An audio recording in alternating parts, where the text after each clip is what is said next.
Thank you so much. So good afternoon, everyone. Hope you all are having a very lovely day. Today's the day of International Children's Day. So I'm wishing everyone a happy Children's Day.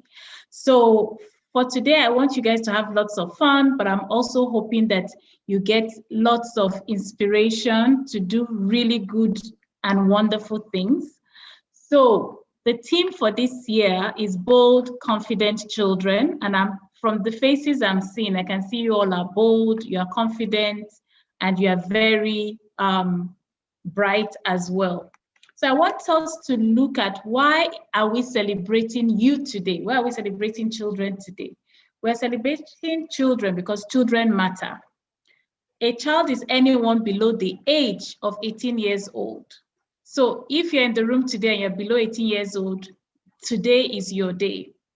And children matter because you are vulnerable. When we say vulnerable, it doesn't mean that you are weak and you can't cope. It just means that because of the stage you are in life, there are certain things that can happen that you will not be able to manage on your own. So you need adults to help you with it. So like some of you today, your parents are with you in the room to make sure you're getting enough attention and that you're safe and that they can be there to help you if you have any problems.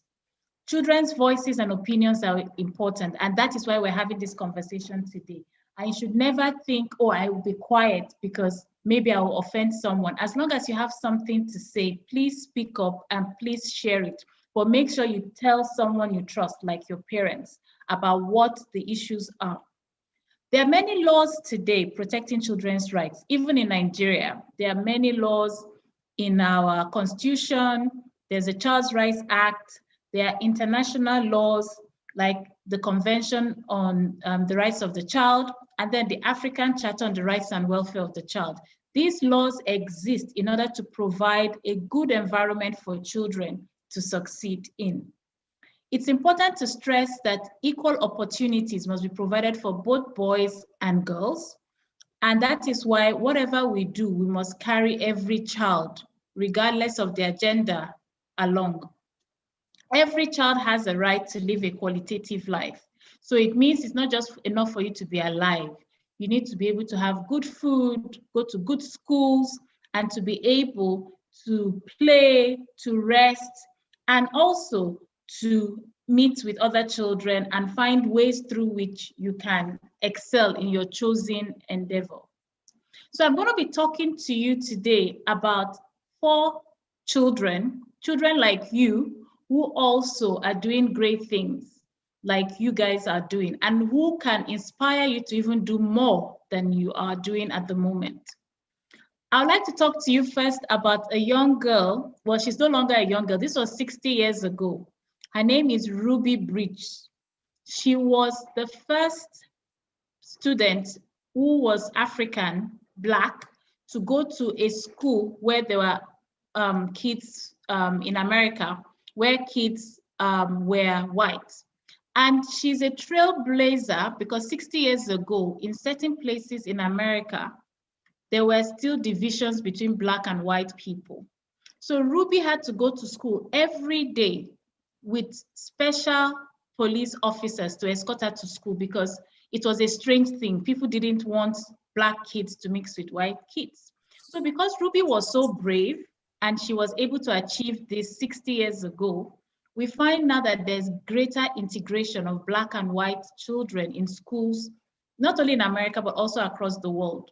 So Ruby is an example of what it means to be brave, even though she was just 6 years old when she had to go to school and experience this sort of treatment as a result of her skin color.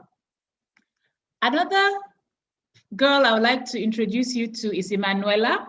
Some of you might already know her. She's a comedian. She's always cracking jokes, making people laugh. But guess what? 10-year-old Emanuela has just bought her mother a house. Can you beat that?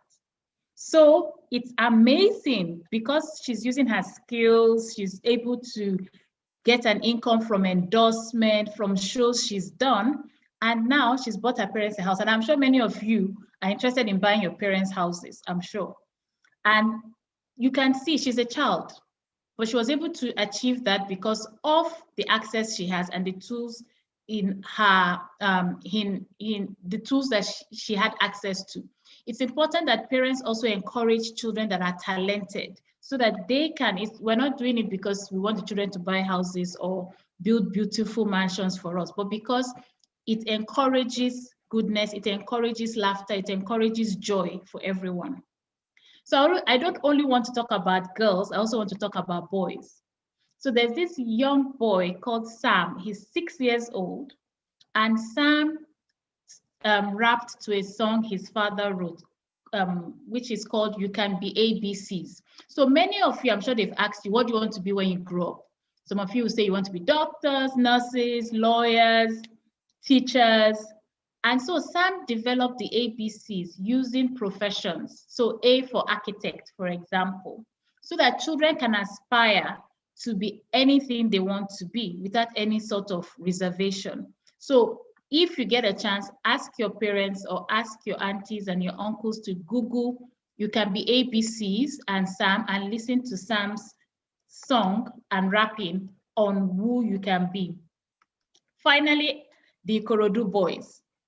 These are boys with very little tools in their possession, recreate music videos, recreate scenes from movies that they've watched, and then they advertise it and then they show it on social media. Guess what? The world took notice, and now they've become a sort of web sensation because people want to associate, people want to watch their channels. They've met with superstars. They've met with people who have acknowledged the skills and the talents they have. So the summary of my speech to you today is that you can be anybody you want to be, but most importantly, you need to look at positive ways that you can engage your community and actually do great things for other people. So you are great because you have service to the nation. And for you to do that, you have to be bold, you have to be brave, you have to show your skills so that you can excel. Thank you so much for this opportunity, and I wish you a very lovely time throughout this conference. I thank you.